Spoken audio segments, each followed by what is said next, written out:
Assalamualaikum warahmatullahi wabarakatuh. Perkenalkan, nama saya Dia Bagus Pramudia dengan NIM 240106047. Baik, jadi di sini saya akan menjelaskan tentang gender dan hak asasi manusia dalam penanganan pasien dengan perbedaan gender pada pre-anestesi serta sikap penata anestesi dalam memberikan layanan.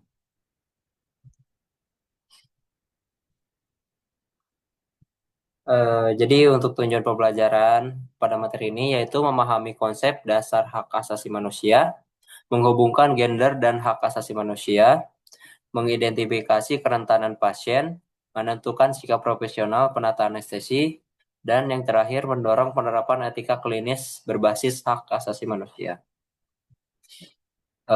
Pertama, hak asasi manusia itu merupakan hak dasar yang melekat pada setiap individu sejak lahir dan harus dihormati tanpa diskriminasi. Dalam bidang kesehatan, hak asasi manusia berfungsi sebagai landasan utama dalam penyelenggaraan pelayanan yang adil, manusiawi, dan setara. Hal ini mencakup pelayanan anestesiologi dan keberatan anestesi, di mana pasien berhak memperoleh perawatan dengan penghormatan terhadap martabat, privasi, dan keamanan. Lalu perbedaan gender dalam konteks medis semakin diakui sebagai faktor penting yang mempengaruhi pelayanan kesehatan. Pasien dapat memiliki identitas gender yang berbeda dari jenis kelamin biologisnya seperti transgender, intersex, atau non-binar. Kondisi ini menuntut tenaga kesehatan termasuk penata anestesi untuk memahami dan menghormati perbedaan tersebut tanpa bias atau prasangka. Lalu penata anestesi sebagai tenaga profesional memiliki tanggung jawab etis untuk menegakkan hak asasi manusia dalam setiap tahap pelayanan, mulai dari pra-anestesi, intra-anestesi, hingga pasca-anestesi. Pemahaman mendalam tentang hak asasi manusia, sensitivitas gender, dan profesionalisme menjadi kunci dalam menjamin keamanan serta kenyamanan pasien. Lalu pada tinjauan materi ini, penerapan HAM atau hak asasi manusia dan sikap penataan anestesi terhadap pasien dengan perbedaan gender. Jadi pelaksanaan hak asasi manusia dalam pelayanan peri anestesi menuntut pemahaman yang menyeluruh terhadap hak pasien. Setiap pasien berhak atas informasi lengkap mengenai tindakan anestesi, resiko, serta alternatif yang tersedia. Dalam konteks pasien, dengan identitas gender berbeda, pendekatan yang sensitif terhadap bahasa dan komunikasi sangat penting untuk menciptakan rasa aman dan kepercayaan. Eh, Demikian pula, penata anestesi harus menjaga kerahasiaan kondisi pasien, terutama yang berkaitan dengan identitas gender atau status hukum. Dalam kasus narapidana, kehadiran petugas keamanan diperlukan untuk alasan keselamatan, namun tidak boleh mengganggu privasi medis pasien. Pengaturan tata ruang dan prosedur keamanan perlu diatur agar privasi tetap terjaga selama tindakan. Lalu ada sikap penata anestesi dalam pelayanan pre-anestesi. Jadi penata anestesi atau anesthesia provider memiliki kewajiban etis dan hukum untuk menjamin HAM pasien melalui sikap dan tindakan sebagai berikut. Yang pertama ada prinsip hak asasi manusia, lalu ada penerapan oleh penata anestesi. Pada prinsip hak asasi manusia yang pertama ada non-diskriminasi, universalitas. Pada penerapannya yaitu memberikan tingkat kualitas layanan pre-anestesi yang sama seperti pasien umum lainnya, terlepas dari status narapidana dan identitas gender pasien. Lalu pada prinsip yang kedua, martabat dan kehormatan, penerapannya ialah menghormati identitas gender pasien, yaitu menggunakan nama panggilan dan pronomina yang dipilih oleh pasien, misalnya ibu.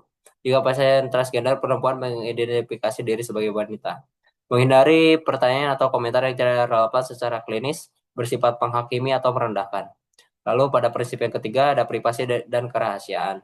Pada penerapannya ialah menjaga kerahasiaan identitas gender dan riwayat medis terkait transisi jika ada, sesuai dengan standar kerahasiaan medis.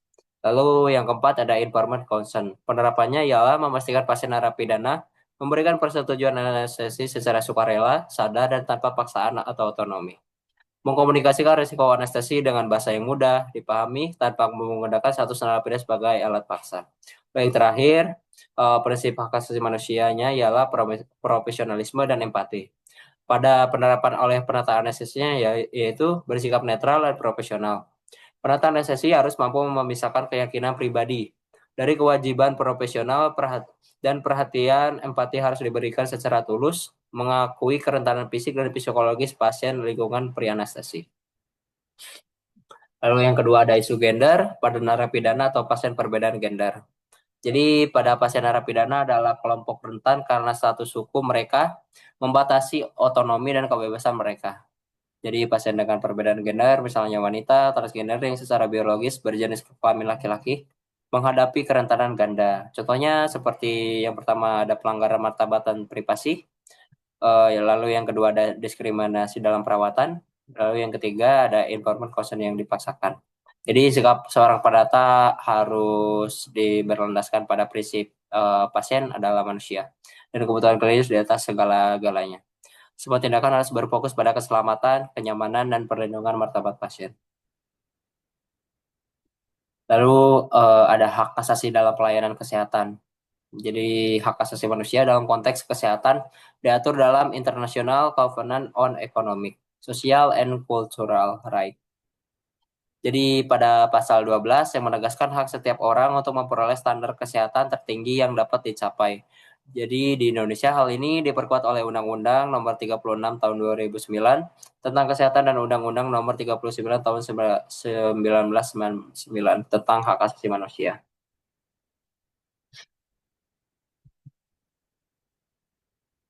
Lalu ada perbedaan gender dalam pre-anestesi dan prinsip etika profesi penata anestesi.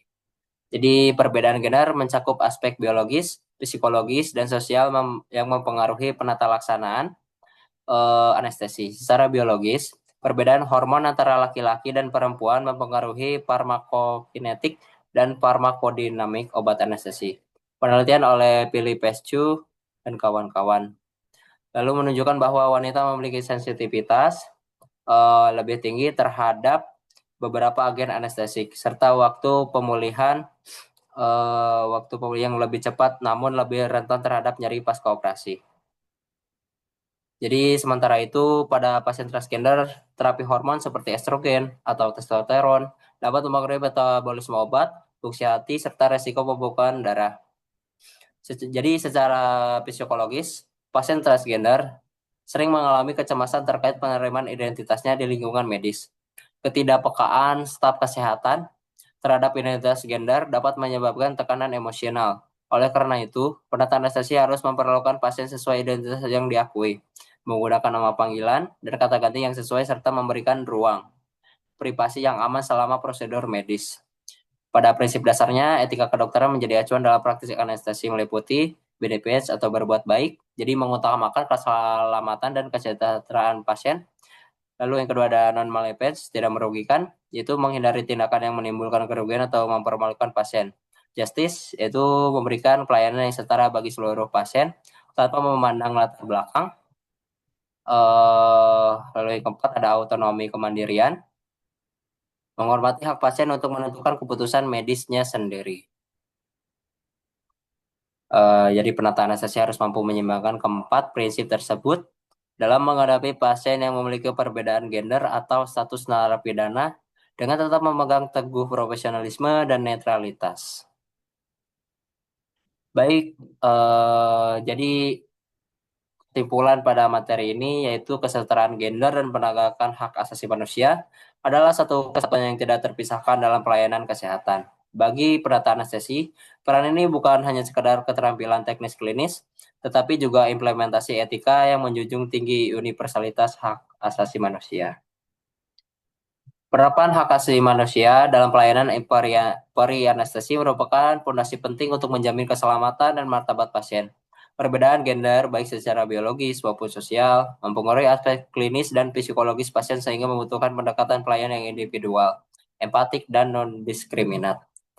Lalu penataan anestesi sebagai tenaga profesional harus memiliki kesadaran penuh terhadap perbedaan gender, memahami pengaruh terapi hormonal terhadap obat, anestesi, serta menunjukkan sikap profesional yang menghormati hak dan martabat setiap pasien.